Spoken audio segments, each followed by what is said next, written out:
হরে কৃষ্ণ। আমাদের আজকের আলোচ্য বিষয় হল সরস্বতী পূজা। সরস্বতী পূজা কি লৌকিক প্রথা? বলা হয়ে থাকে সরস্বতী দেবী জ্ঞান, সঙ্গীত, কলা এবং বিদ্যার দেবী।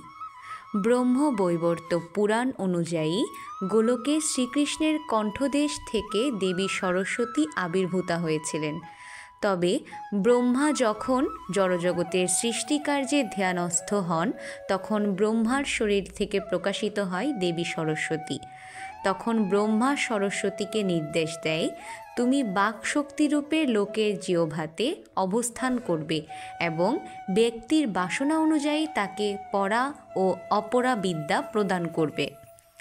যারা গোবিন্দের উপাসনা করে, যাদের জিহ্বায় সর্বদা নাম কীর্তিত হয়, তাদের জিহ্বাতে অবস্থান করে তুমি আনন্দ লাভ করতে পারবে। আমরা বেশিরভাগই ধর্ম করি পূর্বপুরুষের ধারা অনুযায়ী, অথবা সকল কর্মের ফল লাভের জন্য, অথবা না বুঝে আনন্দ পাই বলে পূজার লৌকিক প্রয়াস করি।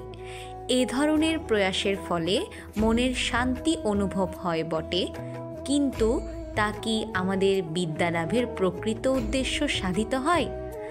এই ধরনের লৌকিক প্রয়াসই লৌকিকতা বা প্রথাগত ধর্মাচার বলে পরিগণিত হয়।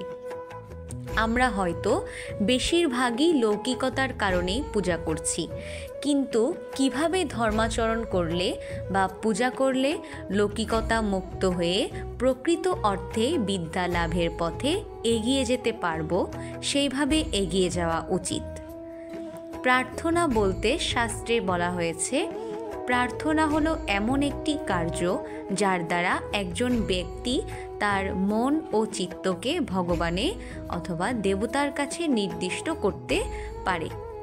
প্রার্থনার মাধ্যমে আমরা ভগবানের, দেবতার কাছে আমাদের অসহায়ত্ব ও ক্ষুদ্রত্ব স্বীকার করে তার চরণে সমর্পিত হই। প্রার্থনা মগ্ন হওয়ার অর্থ বলতে বলা হয়েছে পরমেশ্বর ভগবান অথবা আরাধ্য দেবতার কথা স্মরণ করা, তাকে দর্শন করা, তার সঙ্গে কথা বলা অথবা তার বিষয়ে চিন্তা করা। শ্রীমদ্ ভাগবতে প্রার্থনায় আমাদের যা করতে বলা হয়েছে তা হল 1.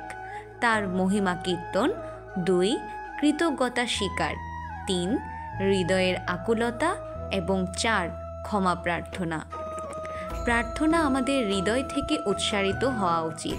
যদি প্রার্থনা হৃদয় থেকে না আসে, তবে সেটা শুধুমাত্র মুখের কসরত ছাড়া আর কিছু হবে না।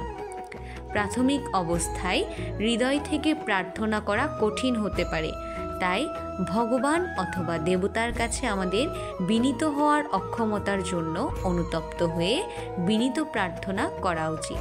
হরে কৃষ্ণ।